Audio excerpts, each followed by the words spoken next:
కోసం కూడా పనిచేస్తున్నాడు, కాన్స్టిట్యున్సీ కోసం కూడా కష్టపడుతున్నాడు. ఎవ్వలతో పంచాయతీ పెట్టుకోకుండా స్మూత్ గా సాఫ్ట్ గా పోతున్నాడు. కానీ రాజశేఖర్కి తెలుసు ఎప్పుడు గేర్లు మార్చాలనో తెలుసు.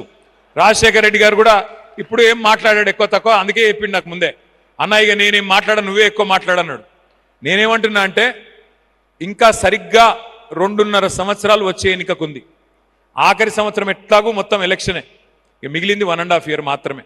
మీరు నిజంగానే మళ్ళీ హైదరాబాద్లో మనం నష్టపోయింది, మనం కోల్పోయింది మళ్ళీ తిరిగి తెచ్చుకోవాలి అనుకుంటే, మళ్ళీ మంచి ప్రభుత్వాన్ని మంచి నాయకుడిని కేసీఆర్ గారిని తిరిగి తెచ్చుకోవాలి అనుకుంటే మీరే కథానాయకులు కావాలి, మీరే కథానాయికలు కావాలి, మీరే ఒక్కొక్కరు విజృంభించాలి. విజృంభించాలి అంటే ఏం చేయాలి?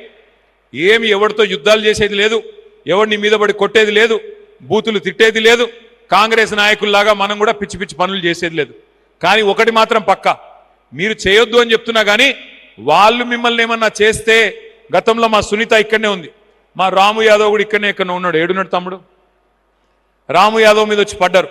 పడితే ఒక రాము యాదవ్ని ముట్టుకుంటే మొత్తం టీఆర్ఎస్ ఎమ్మెల్యేలు అందరం, బీఆర్ఎస్ ఎమ్మెల్యేలు అందరం మొత్తం వాళ్ళ ఇంటికి వచ్చినాం, వచ్చి అండగా నిలబడ్డాం. మీరు రాజశేఖర్ రెడ్డి గారు పిలిస్తే మొత్తం 30 మంది ఎమ్మెల్యేలు ఎమ్మెల్సీలు అందరం వచ్చి ధైర్యంగా ఉండి చెల్లె నువ్వేం కాదు టెన్షన్ పడకు అని చెప్పి ధైర్యం చెప్పిపోయినాం. తెలంగాణలో సామెత ఉంది, పొట్టోన్నెత్తి పొడుగోడు కొడితే పొడుగోన్నెత్తి పోషమ్మ కొట్టిందని.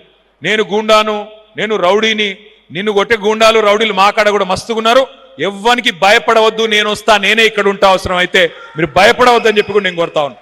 ఏమీ చేయలేడు, ఎవ్వడు ఏమీ చేయలేడు, ఎంత పెద్ద రౌడీ అయినా గూండా అయినా ఏం చేసేదేమి లేదు, మిమ్మల్ని ఏ రకంగా కూడా ఇబ్బంది పెట్టేదేం లేదు. పొరపాటున ఒక కేసో ఏదో అయితే తప్పకుండా మేమే వస్తాం, దగ్గర ఉండి ఇడిపించుకుంటాం, ఎవ్వరు కూడా మీరు భయపడవలసిన అవసరం లేదని చెప్పి మళ్ళొక్కసారి హృదయపూర్వకంగా కోరుతా ఉన్నాం.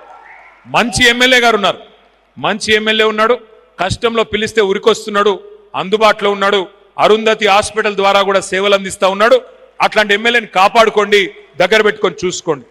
నేను మిమ్మల్ని కోరేదల్లా ఒక్కటే, మళ్ళీ తిరిగి మంచి రోజులు రావాలి, తెలంగాణకు మంచి రోజులు రావాలి.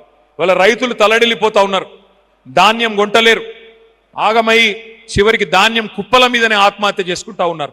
నాకైతే సంపూర్ణంగా విశ్వాసం ఉంది, ఎందుకంటే అప్పుడప్పుడు నిజంగా కూడా చీకటిని చూస్తేనే వెలుగు విలువ కూడా తెలుస్తుంది, గాడిదని చూస్తేనే గుర్రం విలువ కూడా తెలుస్తుంది. కాబట్టి ఈ 5 ఏళ్ళు మన మంచి కోసమే వచ్చింది, ఎందుకంటే ప్రజలకు కూడా తెలవాలి ఎవరు ఏంది ఏమనుకున్నారు. లేకపోతే కొంతమంది మాట్లాడినారు, ఏమైనా కేసీఆర్ ఇంట్లోకెళ్ళి ఇస్తుండా, ఎవరు ఇయ్యరు నాయన ఇంట్లోకెళ్ళి, ఎవరు ఇంటెనక పొలం అమ్మియ్యరు, ఇంట్లోకెళ్ళి ఇయ్యరు. ఎవరైనా సరే ప్రజల సొమ్ముకు ధర్మకర్తలం, ఎవరైనా కలిసి పనిచేయాల్సిందే, ప్రజల కోసం పనిచేయాల్సిందే. కానీ ఇవాళ రైతులకు ధాన్యం సంచులు మాత్రం లేవు, ధాన్యం కొనుగోలు చేయడానికి సంచులు లేవు, ప్రభుత్వానికి చేతులు రావడం లేదు, సంచులన్నీ ఢిల్లీకి పోతున్నాయి. ఇక ఢిల్లీకి ఏడికి పోతున్నాయో నాకంటే బాగా మీకు తెలుసు. రైతు బంధు బంద్ అయింది, రాహుల్ బంధు మాత్రం బ్రహ్మాండంగా నడుస్తున్నది. రాహుల్ బంధు పథకం రైతులకేమో ఖాతాలో డబ్బులు పడతలేవు, రాహుల్ గాంధీ గారి ఖాతాలో మాత్రం టింగ్ టింగ్ టింగ్ అనుకుంటే డబ్బులు బ్రహ్మాండంగా పడుతున్నాయి. ఎందుకంటే అట్లా నడుస్తున్నది ఇవాళ ప్రభుత్వం. గూండాగిరి, దౌర్జన్యాలు, కబ్జాలు, భూములు, సెటిల్మెంట్లు నడుపుతున్నది ప్రభుత్వం కాదు, ఒక మాఫియా నడుపుతా ఉన్నాడు రేవంత్ రెడ్డి. ఆ మాఫియాలో ఒక పిల్ల నాయకుడు ఇక్కడ మీ దగ్గర కూడా ఇక్కడ ఒకడు ఉన్నాడు. అందుకే నేను అనేది ఎవరికి భయపడే అవసరం లేదు, తప్పకుండా గట్టిగా నిలబడదాం, గట్టిగా కొట్లాడదాం. అవసరమైతే ఈ సమిష్టి బలం చూసిన తర్వాత ఎవరైనా సరే తప్పకుండా మళ్ళీ మీకు భయపడవలసిన పరిస్థితి వస్తుంది.